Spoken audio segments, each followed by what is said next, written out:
জনজাতিকে, নমশূদ্র জনজাতিকে এই বাংলার মাটি ছাড়তে দেব না। বাংলার বুকে বসবাস করবে, কেউ কোনো কিছু করতে পারবে না। যদি কেউ কোনো কিছু করবার জন্য চোখ রাখে, তার চোখ উপড়ে নেব আমি।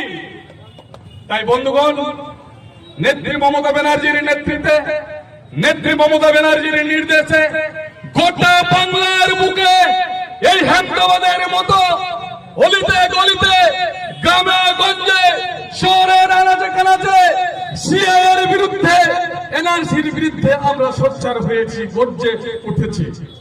বন্ধুগণ, তারা একটা নির্দেশিকা জারি করেছে, ভোটার সংশোধন বিহারে সেটা লাগু হয়েছে।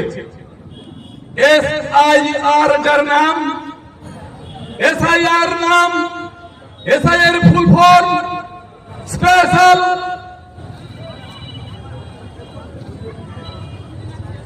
ইন্টেনসিভ রিভিশন, মানে বিশেষ ভোটার তালিকা নিবন্ধীকরণ।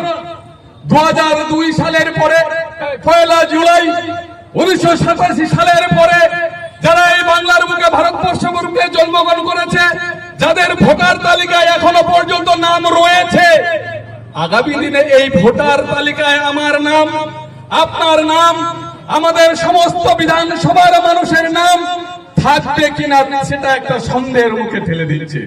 ভোটার তালিকায় নাম আছে, এটাকে আবার প্রমাণ দিতে হবে আপনি সত্যিকারের ভারতবর্ষের নাগরিক কিনা, সত্যিকারের আপনি ভোটার কিনা।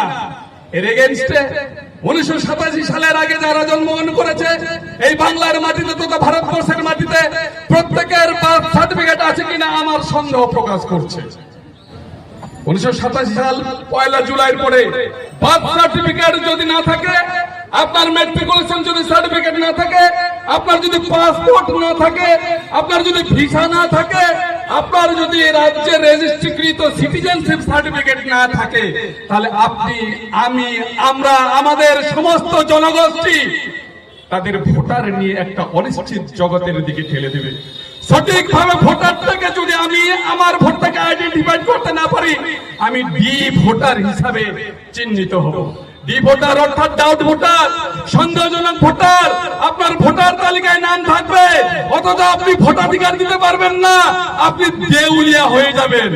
যদি দেউলিয়া হয়ে যান, আপনি স্বাভাবিকভাবে আপনার বাড়িতে অর্থ সম্পদ নিয়ে, চাকরি নিয়ে সুখে শান্তিতে বাস করতে পারবেন না।